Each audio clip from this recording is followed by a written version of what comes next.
Morning. I think it would be interesting if you discussed when you first came to Napa State Hospital. I graduated from a nursing program in 1963 in California. In the last year of the nursing program, we did a short affiliation at Napa State Hospital. I became extremely interested in the care of the mentally ill at that point, and following my graduation in 1963, I became employed at Napa State Hospital and worked there from 1964 until 1968. I went through the ranks of a psychiatric nurse and was recertified several times and became a senior psychiatric nurse, which meant that I was in charge of one of the units at Napa State Hospital, which was particularly suited to people that were violent at the time. How were patients treated? How were violent patients treated particularly?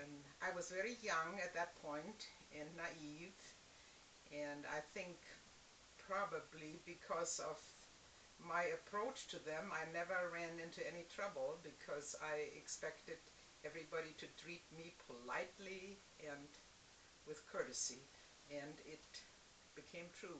It indeed was that. Even though I was in charge of what was at that point a male maximum security unit, I felt very comfortable in working there. Did things change from when you first got to Napa and when you left?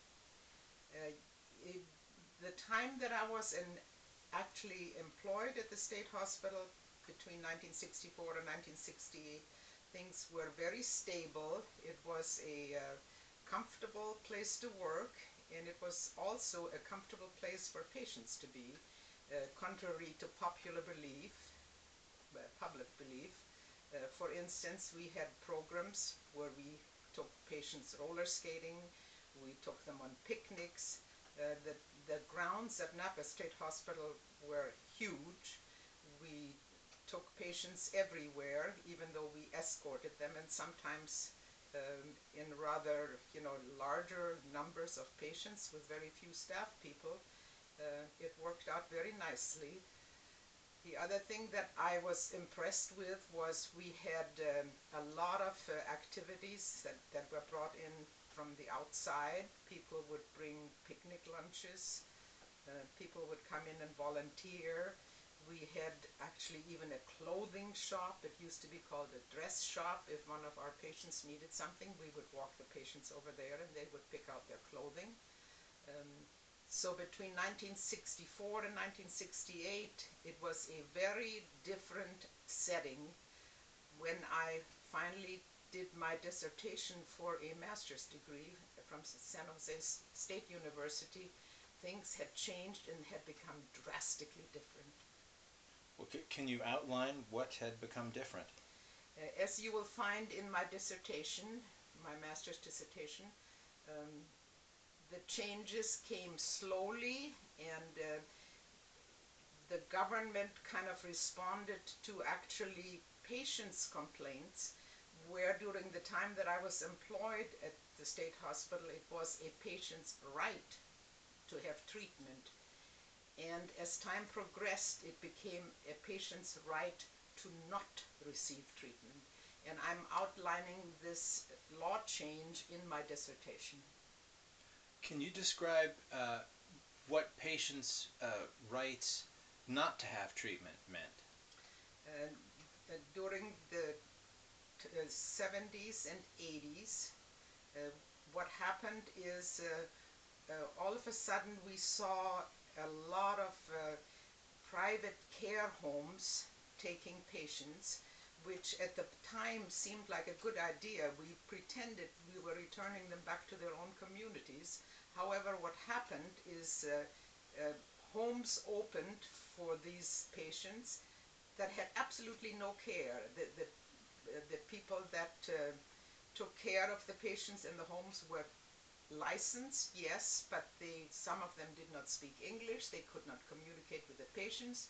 The patients were fed and sat in their rooms. There was no treatment available. Now Now, this was interpreted by the law as progress because now we were returning people to their own community. Did you notice any increase in the number of people on the streets at this time?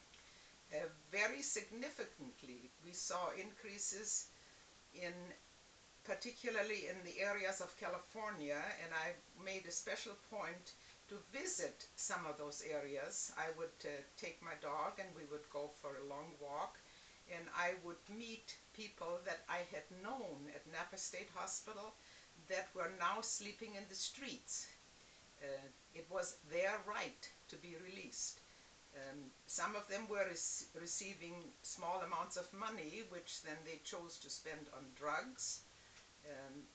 The outcome now, as we are looking at the street population, there are many, many people that really should be receiving treatment. And in my opinion, it is their right to receive treatment. But these people, do they want to receive treatment, or do they want to be living on the street? That is a very difficult point to address.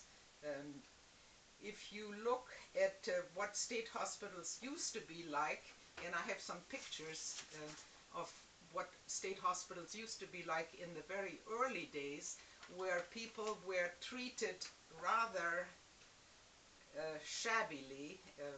People were not treated as though they were suffering from an illness, but rather than from a chosen behavior. In my opinion, the outcome of how people act when they are mentally ill is not their fault. And I believe that it is up to us to provide humane treatment, because during the time that I was at Napa State Hospital, I did see people get better. And many of them that had very little improvement would actually volunteer to do gardening on the grounds, and they were assigned to like a little plot of land or trees that they manicured and were very proud of. People that were simply not capable of progressing were being cared for the rest of their days, or so they thought. How were they cared for the rest of their days?